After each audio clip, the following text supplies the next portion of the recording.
I'll never get over that the entire country turned its back on this matter.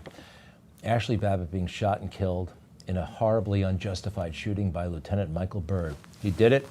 Pretty much everybody has seen this at this point, but too many have forgotten. Mainstream media, conservative media, everybody kind of moved on. He killed Ashli Babbitt, and now there's word that he might get a pardon for it. You know that? He might get a pardon, one of those preemptive pardons. Ashli, here she is, Christmas in the desert, a United States Air Force veteran. Interestingly, standing next to four-star general at the time, General Abizaid. That is a remarkable picture. The man who shot Ashli Babbitt is convinced that he did nothing wrong. As I said, your name has been on the internet for some time in an unofficial way. A lot of rumors, a lot of accusations, one of which is that you had some sort of political motive. You were a political operative. That's one of those things I was referring to as to why some of the things that are being reported are just incorrect and inaccurate. I do my job for Republican, for Democrat, for white, for black, red, blue, green. I don't care about your affiliation. Half of the conversations that occur inside that chamber, I am not aware of because I am performing my job and making sure that I provide the utmost protection at all times. All right, I heard that, and you heard no political motive. But I think we have the answer. There may have been a financial motive.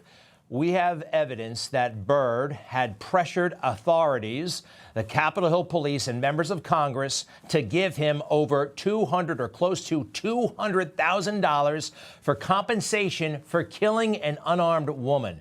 It's all in Loudermilk's committee report. Just the News has also highlighted this, and Byrd refused to work until he was paid these bonuses. He got $36,000 from the police. He got $164,000 when it was authorized. They actually set it up for him, the police, the government.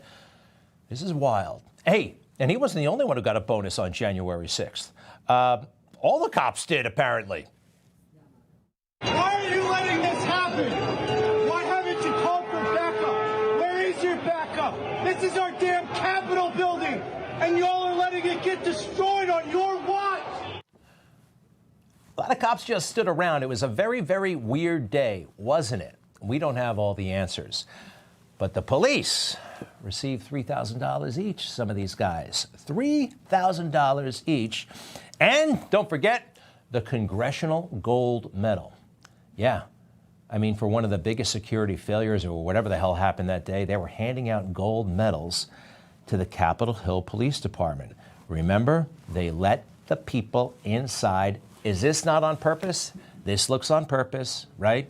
The little cop, okay? And then once it got closer to the Capitol, in you go. Welcome to the United States Capitol. And look who actually got in the United States Capitol. The Duck Dynasty crew, right? Do these guys look like, I don't know, they couldn't have been stopped?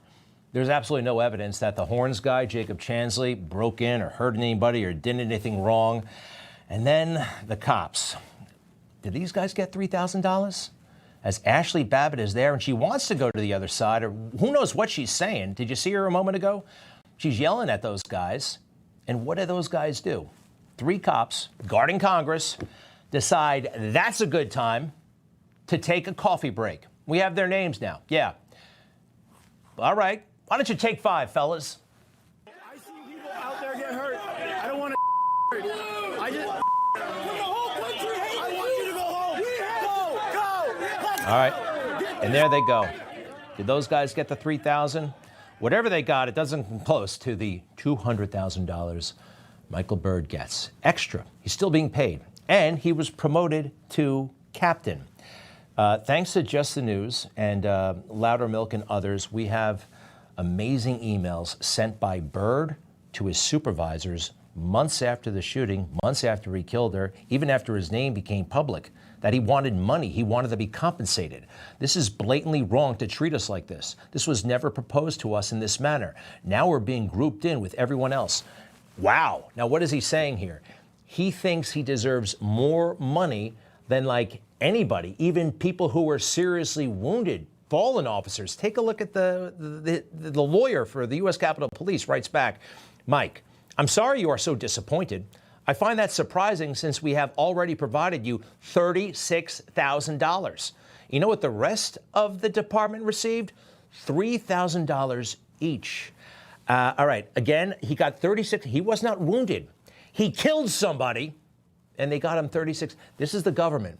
This is how incredibly broken our government is and also our culture, because too many people let this happen. Not nearly enough accountability. I mean, how does this?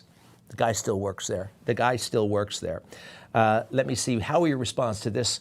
Byrd writes back, okay, thank you. Members of Congress have said differently. I will address on my own, and the USCP, U.S. Capitol Police, will not look good as a result.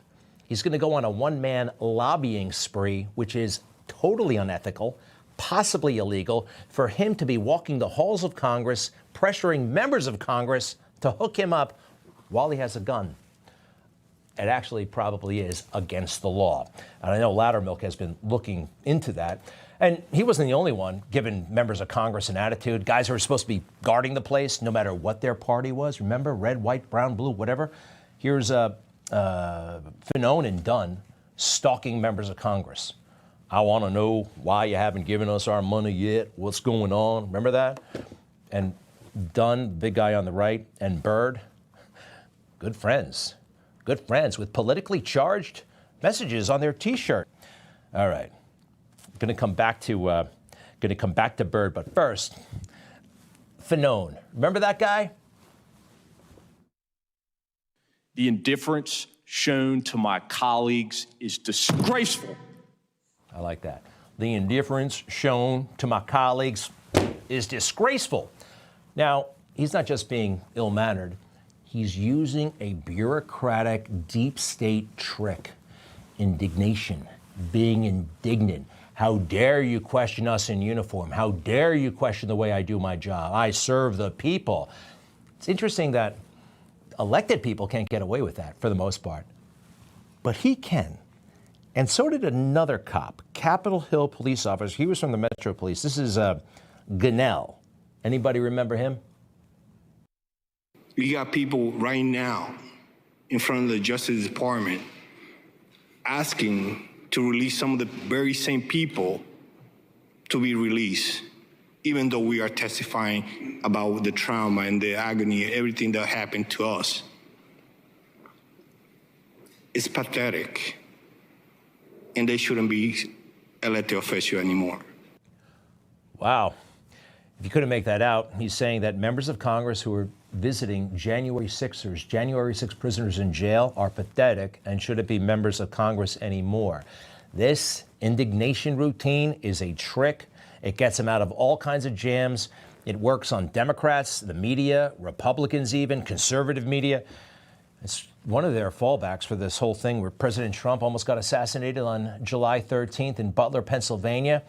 Ever since, when the investigators, when members of Congress, when anybody gets a little bit close to the truth, what do you got with Ron Rao this week, the acting director? Get good and mad. How dare you? This whole indignation bit is a real thing. He's pulled it every time he shows up. Doesn't he have questions to answer?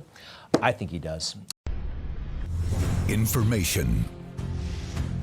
Truth is freedom. Is Newsmax. It's real news for real people.